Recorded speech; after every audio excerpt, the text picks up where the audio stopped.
the setbacks as well as the department. Was the community concerned about setbacks tied to the height of the development? You know what? We actually didn't receive any opposition on height. In fact, what they were concerned about was parking. You know, they said they didn't necessarily not support the lower parking demands, at least when we met with them prior to council. They just felt that, you know, hey, there's perceived parking issues, and ultimately, you know, the adjacent use, the pub, there are some nights where they say that parking's spilled out all over the place and there's no parking. Well, I mean, if we've planned and designed any of our sites to accommodate maximum occupancies, we would just have massive fields of asphalt and you wouldn't have much room at the end of the day to build a building.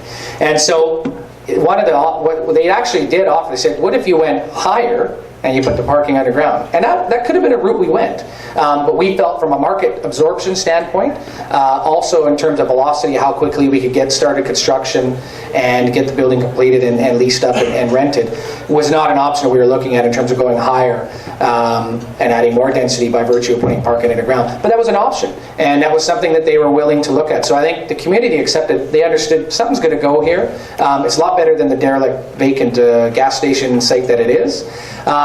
And they just had some slight concerns regarding the parking. But we ultimately, from our standpoint, based on what the report said in terms of availability of on-street parking, which is public parking, and if your on-street parking is there to be utilized, utilize it, versus having to worry about putting that on-site. Now, as a developer, of course, we know the risk of what if we get a lot of people that are renters and they have 2 cars.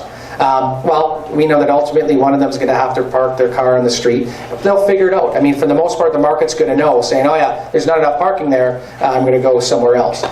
This is going to be something that caters to people say, I don't have a car, and I could care less about access to a great bus route, access to trails that take me right into downtown in less than 10 minutes. So it was one of the things that the community was actually okay with going higher and adding more density, just to try to get the parking to meet the zoning bylaw minimums. I think there was something over here first. Thanks for the plug for our municipal designation and brownfield programs. And, excellent programs. I was just wondering, it sounds like your company does a lot of due diligence before you actually walk in the door. What kind of time frame do you spend on that, and how deep do you go?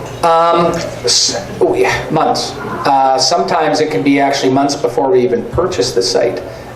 You know, so we'll get the site under contract, and we'll negotiate typically between 60 or 90 days to kind of remove conditions. Then there's another extension to actual closing. And so between that time, I mean, we can go through iterations of sitting down with the municipality, talking to key stakeholders before we even closed on the property and understand what, you know, so there's a level of comfort. But even once you close, I mean, there's still no guarantees at the end of the day that you'll get what you may have heard of. It's yes, when things, the rubber hits the road when you actually make an application. But if you can do a lot of preemptive planning and design work way before you actually get your application in, it's going to save you a lot of time and money. Maybe I missed it. Are these condo rental? These will be rental. So the Crawford block is a purpose-built. It actually be 40 micro-suite units. So we're talking in the area, you know, size of units around 360 square feet. We spent hours and hours and hours fine-tuning that floor plan, let me tell you, with our architect. It was one of those things where, you know, micro-suite apartments with 0 parking is something you can't do anywhere. But I think in certain key areas, maybe in the heart of downtown or White Avenue, you definitely, I think your market is there, and a market that doesn't need car or don't have cars or doesn't need parking. In fact, the Crawford block one, we actually have a large bicycle sort of parkade, we call it, for well over 40 bicycles, where it's basically purposely designed for the storage of bicycles, the maintenance and repair and the whatnot. And so that's catering more or less to, we feel, the demographic versus, so it's a bicycle parkade versus a car parkade in the Crawford block. St. Clair as well as rental. Bigger suites, obviously, a lot more 2-bedroom and 1-bedroom den, but certainly put a lot of attention on the floor on sort of the layouts and ensuring it adapts to the market. And that's what we do with each and every individual site. We just can't use a template. You have to kind of look at it saying, what is that immediate market? And what is the probability that they would want to rent a suite that is X square footage and has X parking or no parking? Congratulations. This gentleman. What kind of involvement did you have in the community with St. Clair, did you allow them to give you input as far as what the concept would be? Or did you guys go with presenting them a concept? In this case here with the St. Clair development, we actually originally went in with a conventional zone. And we thought that actually we were able to develop a similar type of program under that conventional zone, and actually I'm looking at one of the planners who was involved in that. As we started going through the process, there wasn't much or any opposition on the conventional zone itself. And in fact, that zone allowed a whole bunch of uses that in this development we certainly have removed. It was more of a commercial type of zone. However, it did allow an apartment housing use. But as we started going through the process, planning said, you know, it might be better if you actually go with a direct control. We'll design this direct control so it's not as specific that you can't make any types of changes to help, you know, to fine-tune the development. And that's one of the things sometimes too, is that flexibility is when you're going in with some of these direct control zones, there's, from a developer standpoint, you want some flexibility to tailor that development as it goes on, because after even it gets approved, there's lots of tweaking and changing you're making as you're kind of fine-tuning that concept to get into a design phase and ultimately tender into construction. So there's got to be a little bit of that flexibility, and may that be the location of a window if it moves or is relocated. It's trying to build some of these direct controls so there's enough comfort from the municipal side to get an understanding of the development form and architecture and the design. Same thing from our end, that we can get the development form that we're looking at but have that flexibility. And ultimately, the community has a little bit of comfort. You know, the community was very supportive of what we were planning in terms of the mixed use. They were very happy to see the main floor retail. It really was, you know, they were happy to see this type of development. As I mentioned earlier, they were really, it was the parking that was one of the things that I just don't think they could certainly 100% support. And I think if we went into it again with even, let's say, 5 more stalls, they likely still probably would have come out saying no. In this case, we actually, the neighbor to the north, she was a very nice lady. She couldn't stand that being a vacant site, and she would phone me almost every couple of weeks saying, someone's parked their cars there, and there's bobcats on there now, and you know, when are you developing this site? And I said, well, as soon as we can. So in that case, we did have a very good adjacent neighbor who said she just wants to see that site developed and was tired of people loitering on it, parking their trailers, and just sort of, you know, she says, I've been staring at this for 15, 16 years as a vacant site. So in this case here, I mean, I think from the development forum, we knew that there was a lot of appetite from the municipal side to do things a little bit more dense. And I think plus the fact, because we were looking at creating that has a lot more of an urban interface and support some of the transit that exists on 106th Avenue, we knew that from an administration standpoint, there would be support what we're doing. And we certainly fleshed through the details and worked with them. And you know, 5 months later was a very quick turnaround for this type of rezoning. Mike? Chris, I have a question regarding all the due diligence that you did beforehand to kind of prepare and think about the site. Thinking back on that process, is there anything that maybe you thought of at the time, so you know it would be helpful if the city had this, or the city could have done these things to kind of, whether it was like more information, or does the city have enough of the tools out there, you just kind of reach in that toolbox and assemble things? Just wondering, what more could the city do to help infill at the pre-application stage? That's a good question. I think it's going to be very dependent on where the site is and the neighborhood context, and even on who is working with you on the administration side, what part of the city. Now, I think it, because you know my background and the way we sort of approach these developments, we kind of have a different kind of approach to it.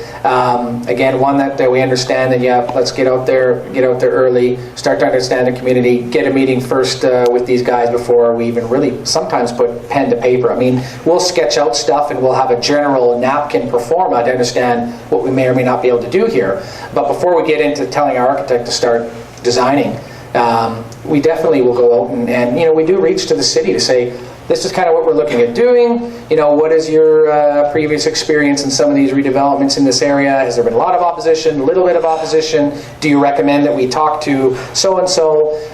You know, with the Crawford Block one, you know, we met with Peter Odinga and company. We said, okay, this is kind of what we want to do. And Peter said, go to the community first, you talk to them, and then we'll work through the details on our side. So I don't know if there's a specific process that you could implement that sort of gets involved early on, because as we know, infill can happen, it's hot in some areas and it's super quiet in others. And I think the St. Clair one, I mean, great neighborhood, like excellent locational attributes, but when you actually think about of infill and development, other than some of the single family homes, not much going on.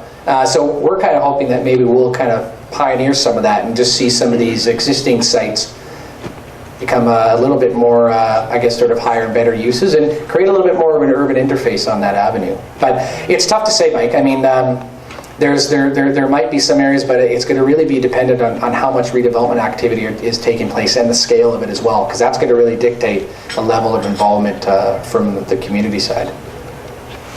Eric. Chris, thanks for the presentation, and a good presentation, a really good approach for working with communities on infill. I have a question about this St. Clair one specifically, and from a different perspective. 106th Avenue is quite a wide road given the volumes there. Mm-hmm. The City of Edmonton has a complete streets initiative and is starting to work through how that looks, what that looks like. From a developer's perspective, what would your reaction be? And I should say there are no plans to change 106th Avenue that I know. It's too bad. But I mean, as long as parking were retained along 106th Avenue, would that be a concern to you if maybe a bike facility was added or a lane was reduced or anything of that sort? You know, when doing mixed use, particularly a retail component, we always look at what's the availability of on-street parking. Because I think that's very key, particularly when we're going in with, you know, less parking for the commercial use. So I think and it's a number of things. To have that on-street parking to provide a buffer between some of the travel lanes and what could be potentially patios and whatnot. I know we're kind of showing one here in the southeast corner. I mean, complete streets are great. I mean, we design our buildings to kind of have that interface and that urban interface, and you know, on-street parking is important, and I think it's important for the viability of that use, particular retail. And we'll look at that. We'll say, okay, if there's, you know, this lane is used for, it's got on-peak sort of parking restrictions. That's fine, and we can understand. I mean, that may happen, but to have that availability of that on-street parking, I think is very important, particularly to support your retail uses on the main floor, and just the overall long-term marketability of it as well. So if some of that is reduced for a bike lane, which is fine, but if there's a retention of some of that on-street parking in some fashion, I think it's very important, particularly for some of these areas that are in transition or could be in transition. If there's a way that you can actually accommodate those multi-modes without sacrificing some of the on-street parking, because the reality is, to make some of these development sites feasible, you're not going to want to blow your brains out building a parkade. And I can tell you with this site, you know, a parkade will cost you, just alone, I mean, if you're talking about a $6 million building, $1 million off the cup easily just for an underground parkade. That's a big, you know, that's a significant portion of the cost at the end of the day. So if there's ways you can reduce that without having to, I guess, create that standard suburban parking interface and building setback from the street, which we could have easily done. In fact, it probably would have been easier to do by virtue of just the existing accesses and the whatnot. But you know, we knew that there's a way we can screen some of this parking and mask it and focus on what the architecture of the design would be to help sort of create, you know, a good community and placemaking. So, on-street parking, very important to retail. Robert. One of the things that I notice is that there are not a lot of you out there. And what I mean by that are infill developers doing this size and style of building. And you've spoken a lot about what the developer can do. And we know that we have a history that we're slowly changing the processes and procedures to make this easier, and to make bad development, if you will, from a planning perspective, more difficult. But what would you say is the number one thing that the City of Edmonton could change to make your life as a developer, and in fact other developers who might want to move into this, easier?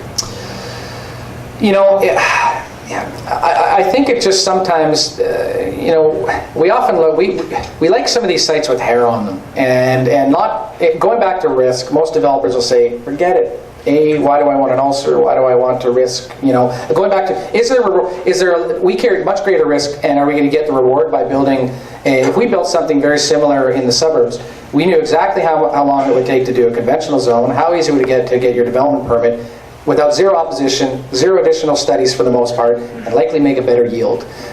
So it comes back to, philosophically as a developer, what we believe in, what we want to see happen. So I mean, that's the mindset we walk in with. And for some developers, that's just not something they're comfortable with. Some of them who have been used to doing conventional type of developments, they'll see this and they will get nervous. And it's by virtue of, you've had a certain process and way of doing business over the last maybe 10, 20, or 30 years, and to walk into this now seems like, do you really want to get into this sort of schmuck? And, we don't look at it like, okay, here we go, and we're going to kind of walk into this one, We always look at it positively. We say, how can we create something better here? Now, how does the city, I think personally, the City of Edmonton has done a phenomenal job in recognizing infill developments, that they can't just use a very standard approach, and that they are willing to be flexible and understand how they interpret and utilize certain policies and guidelines on such developments. And so I think, in our experience with the 5 and 6 month approvals, I think I've proven that. I mean, there's a lot of tools at your disposal to help you along the process, from the brownfield grant. Another big one we do utilize is the development incentive grant for money for additional. I mean, there's a lot of stuff the City of Edmonton has done over the last several years to make this much easier than most people think. And I don't want to tell everybody that it's that easy, because it's not. It's really difficult. But it really depends on your approach. And if you go in with the horse blinds on, and you have a negative approach, you're going to likely have a negative outcome. And so we always go in there saying, hey, how can we make this better? Who are we going to work with? What's going on in the community? What are our tools at disposal from the city? What's the political climate? I mean, generally we know what the political climate could be, but there's maybe some wards and some councillors that see it very differently. And how do you what have they done in the past and what don't they like? And cue into that early, and then you work with them early and you figure out, maybe this approach that we were going to take may not get the support from community and ultimately councillor, so let's try to rethink this so we can work collectively. And that's kind of it. I mean, the City of Edmonton, I think, has done a remarkable job so far with infill, compared to some of my colleagues in other jurisdictions and what they've had to go through to get some of their entitlements and the time. Certainly in Edmonton, it's a fantastic job, so we're very happy right now.